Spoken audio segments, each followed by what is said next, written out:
So far, it's not a big worry to the president's core supporters, but it could be a worry to some of the president's financial backers. We've got Beverly Hallberg with the Independent Women's Forum, Republican fundraiser Nick Adams, Democratic strategist Antoine Seawright. Welcome to all. Beverly, begin with you. I mean, obviously, the president's support is holding together here. I'm wondering if there are worries within the party it could fray with African Americans.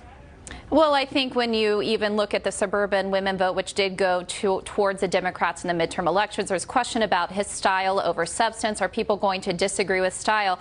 But I also think when it comes to his strategy, people are asking, is this a communication strategy? I don't think his staff would put their stamp of approval on how he likes to counterpunch against what people say. I do think there's a reason why he called out Representative Cummings, who was very harsh on the acting DHS secretary and has been very critical about what's going on the border. But we see a trend, and that is somebody will say something negative about Trump and his administration. You'll then see that the president will counterpunch and call them out for being un-American. Then the president is called racist. So we see this back and forth going on. I'm not sure if it hurts President Trump himself, but I think it's very hard for other members of the GOP to have to respond to these types of tweets. You know, Nick Adams has a fundraiser. Republicans, you know, the president has a lot going for him when it comes to making an appealing case for African Americans, minorities in general, in terms of record low unemployment, big inroads on the part of minority-owned businesses. But just a couple of tweets and comments like these could implode all of that. Are you worried about that? Neil, not at all. I think that the president has been masterful. I do think that there is a strategy behind this. I don't think that this is going to hurt the president in the slightest. I think the president has the guts to say what most Americans are thinking about.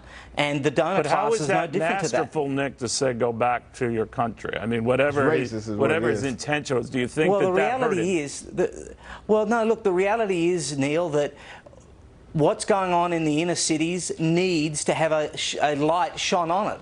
And that's exactly what the president is doing. He's Antoine, what do you think of that? He's highlighting something, to Nick's point, that's out there. If all of a sudden you're going to hear criticism of his record in helping and serving and reaching out to minorities, you might as well hold their record to them as well.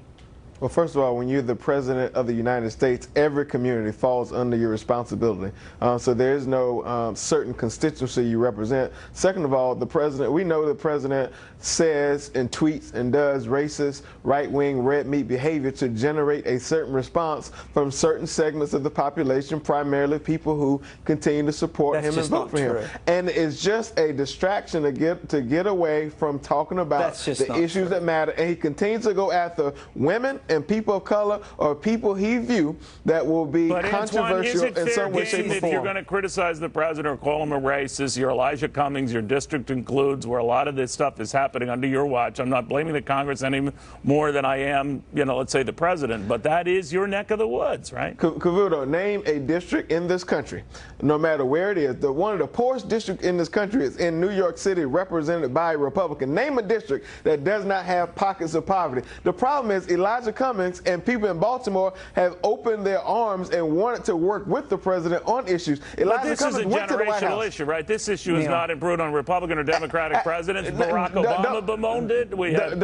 Senator Sanders bemoan it, right? I do not disagree with that, but the problem is in the wording the president's used. When you say go back to where you come from the grandson of sharecroppers who grew up in South Carolina, I've heard stories about what that means and what that language means. When you use the word rat infested and so forth, those words mean something, and it means something to Trump. Do you think he was deliberately racial intent?